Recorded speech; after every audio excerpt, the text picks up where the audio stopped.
Recent గా కన్నప్ప మూవీతో వచ్చి పర్వాలేదు అనిపించుకున్నాడు మంచు విష్ణు.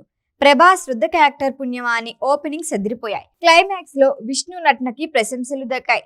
ఈ సందర్భంగా నిర్వహించిన సక్సెస్ మీట్ లో టాలీవుడ్ డైరెక్టర్లపై షాకింగ్ కామెంట్లు చేశాడు మంచు విష్ణు.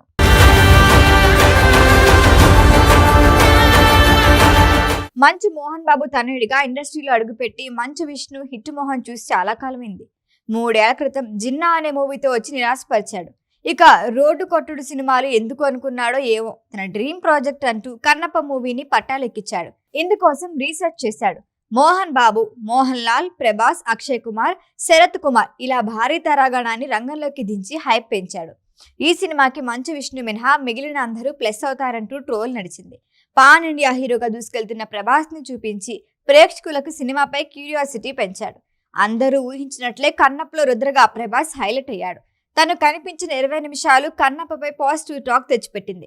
ఇక క్లైమాక్స్ లో శివభక్తుడిగా విష్ణు కూడా తన కెరియర్ లో బెస్ట్ పెర్ఫార్మెన్స్ ఇచ్చాడు అన్నది కొందరి ప్రేక్షకుల అభిప్రాయం. మహాభారత్, రామాయణం లాంటి సీరియల్స్ తెరకెక్కించిన ముఖేష్ కుమార్ సింగ్ ఈ మూవీతో సిల్వర్ స్క్రీన్ పై దర్శకుడిగా ఎంట్రీ ఇచ్చారు.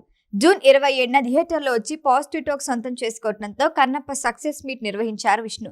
ఈ సక్సెస్ మీట్ లో మాట్లాడుతూనే తెలుగు దర్శకులపై షాకింగ్ కామెంట్లు చేశాడు. తెలుగులో ఎందరో లెజెండరీ డైరెక్టర్లు ఉన్నారు. పైగా కన్నప్ప లాంటి ప్రాజెక్ట్ అంటే ఆసక్తి చూపిస్తారు కదా, మరి మీరు హిందీ దర్శకుడిని ఎందుకు తీసుకున్నారు అనే ప్రశ్న ఎదురైంది. దీనికి స్పందించిన విష్ణు తెలుగు దర్శకులు ఎవరూ తనతో పని చేయరని స్పష్టంగా చెప్పేశాడు. కన్నప్ప కథ తీసుకుని వెళ్తే ఎవరైనా నాతో పనిచేస్తారా? పైగా ఈ మధ్య కాలంలో నాకు సరైన హిట్లే లేవు. నేను నటించిన సినిమాలు పెద్దగా ఆడలేదు. అలాంటప్పుడు నాతో సినిమా తీసేందుకు ఏ దర్శకుడు ముందుకు రారు అన్నాడు విష్ణు. అందుకే పౌరాణిక కథలు తీసిన ఎక్స్పీరియన్స్ ఉన్న ముఖేష్ కుమార్ సింగ్ ని దర్శకుడిగా ఎంపిక చేసుకున్నా అన్నాడు. అయితే తెలుగు దర్శకులు తనతో పని చేయరని విష్ణు చెప్పటం ఇదే ఫస్ట్ టైం కాదు. గతంలో మోసగాళ్ళు అనే సినిమా టైటిల్లోనూ ఇలాంటి కామెంట్లే వచ్చాయి. తన ఫస్ట్ మూవీ విష్ణుని డైరెక్ట్ చేసినందుకు ఏ ఒక్క తెలుగు డైరెక్టర్ ఒప్పుకోలేదు. ఏ సినిమా ఆడకపోతే తమకు ఇబ్బంది అవుతుంది అనేశారు. తమిళ దర్శకులు ముందుకు రాలేదు. అప్పుడు మలయాళం ఇండస్ట్రీ నుంచి షాజీ కైలాష్ ని తీసుకొచ్చామన్నాడు. స్టార్టింగ్ నుంచి నన్ను దర్శకులు దూరం పెట్టారు కానీ నిర్మాతలు దూరం పెట్టలేదన్నాడు విష్ణు. అలాంటి సమయంలో డి సినిమాతో శ్రీను వైట్ల తనకు పెద్ద బ్రేక్ ఇచ్చాడని చెప్పారు. సక్సెస్ మీట్ లో కన్నప్ప ట్రోలింగ్ గురించి కూడా మాట్లాడిన విష్ణు ఈ మూవీ టీజర్ రిలీజ్ అయినప్పుడు కావాలని ట్రోల్ చేశారని ఆవేదన వ్యక్తం చేశారు.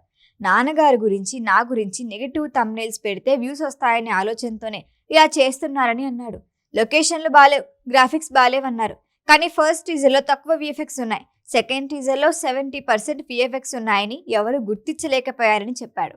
మొత్తానికి మంచు విష్ణు కామెంట్లు చూస్తుంటే ఫ్యూచర్ లో కూడా తెలుగు దర్శకులతో కలిసి పనిచేసేలా లేడేమో.